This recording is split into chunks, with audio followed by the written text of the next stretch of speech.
Assalamualaikum warahmatullahi wabarakatuh. Alhamdulillahilladzi nahmaduhu wa nasta'inuhu wa nastaghfiruhu wa na'udzu billahi min syururi anfusina wa min sayyiati a'malina. Man yahdihillahu fala mudhillalah wa man yudlilhu fala hadiyalah. Allahumma shalli ala sayyidina Muhammad wa ala ali sayyidina Muhammad. Baiklah, kita akan membahas babul haid wan nifas, hukum fikih dari haid dan nifas. Qauluhu ta'ala fi Qur'anil Karim, surah Al-Baqarah ayat 222. A'udzu billahi minasyaitonir rajim. Bismillahirrahmanirrahim. Wa yas'alunaka 'anil mahid qul huwa 'adzan fa'tazilun nisaa fil mahid wa la taqrabuhunna hatta yatahharna fa idza tatahharna fa'tuhunna min haitsu amarakumullah. Dikatakan di dalam firman Allah surah Al-Baqarah 222 bahwasanya perempuan yang sedang dalam keadaan haid itu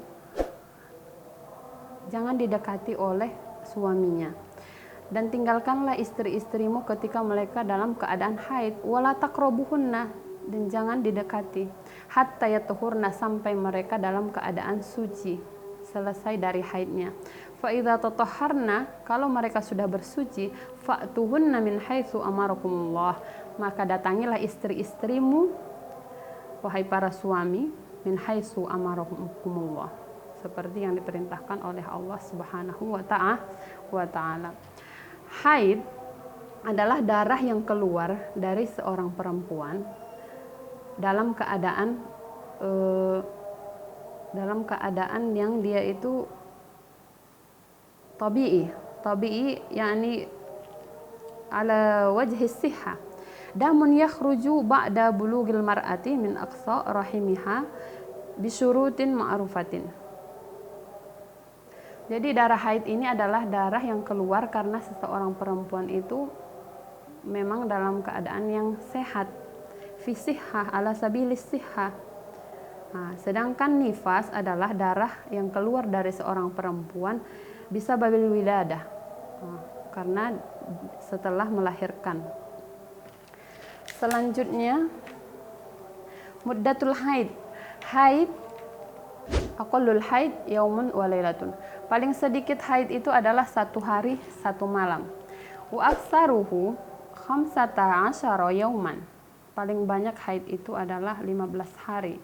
Wa ghalibuhu sittatun aw sab'atun.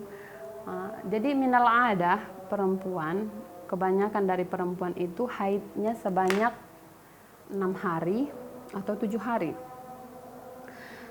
Sedangkan haid yang paling sedikit itu adalah 1 hari 1 malam. Dan haid yang paling banyak itu adalah 15 hari. Ai 15 yauman.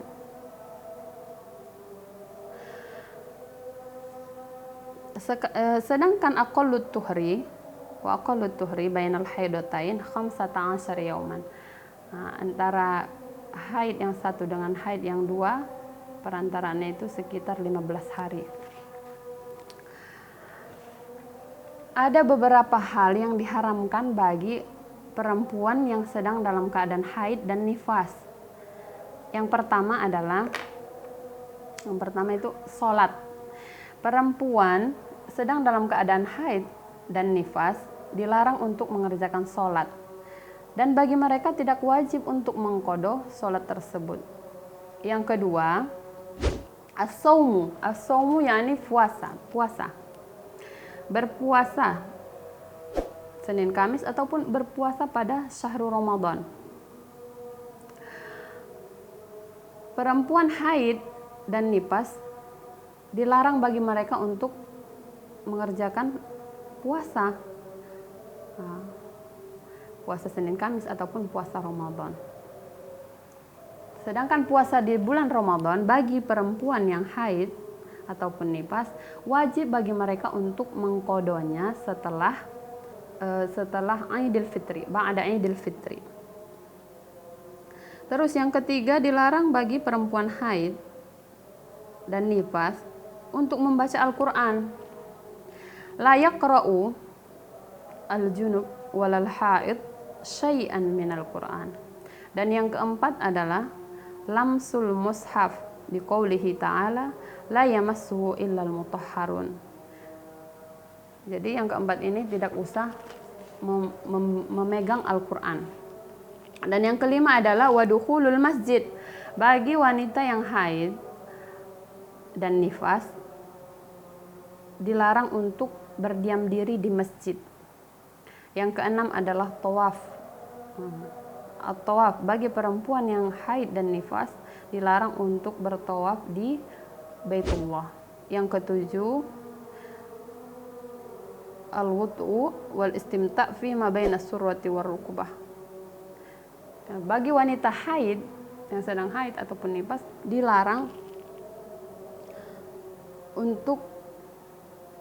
bagi suaminya untuk bersetubuh dengan istrinya dalam keadaan haid dan nifas.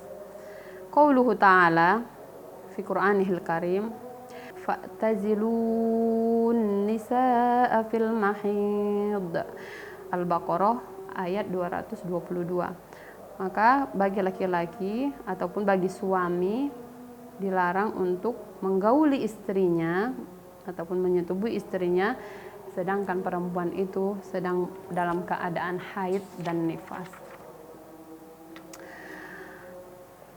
Selanjutnya, bagi laki-laki yang sedang dalam keadaan junub diharamkan baginya untuk 5 perkara, yaitu sholat, qiraatul Quran, mashul mushaf, wat tawaf, dan berdiam diri di masjid juga diharamkan. Jadi lelaki yang sedang dalam keadaan junub tidak boleh juga sholat, membaca Quran, memegang Al-Quran, tawaf, dan berdiam diri di masjid. Ya, hampir sama juga dengan perempuan yang sedang haid dan nifas tersebut, dilarang untuk sholat ya. Bagaimana dengan puasa? Apakah orang junub boleh puasa? Kalau seorang lelaki junub dan sudah masuk waktu sahur sementara dia belum bersuci ataupun lam yaqtasil, maka mana yang lebih didahulukan? Apakah dia mendahulukan sahurnya atau bersuci dulu? Nah, di sini pendapat yang kita ikuti adalah boleh bagi seseorang yang sedang dalam keadaan junub untuk mendahulukan sahurnya. Setelah sahur baru dia melakukan mandi wajib, karena sahurnya tidak bisa ditunda sedangkan mandi wajibnya bisa ditunda. Kalau mandi wajibnya didahulukan maka sahurnya tidak bisa setelah azan. Nah, kalau sudah masuk waktu azan maka tidak boleh lagi seorang yang berjunub tadi untuk melakukan sahur ataupun sudah berakhir waktunya untuk sahur. Mungkin inilah yang dapat saya sampaikan pada pertemuan ini. Kurang dan lebihnya mohon dimaafkan. Wabillahi taufiq wal hidayah. Wassalamualaikum warahmatullahi wabarakatuh.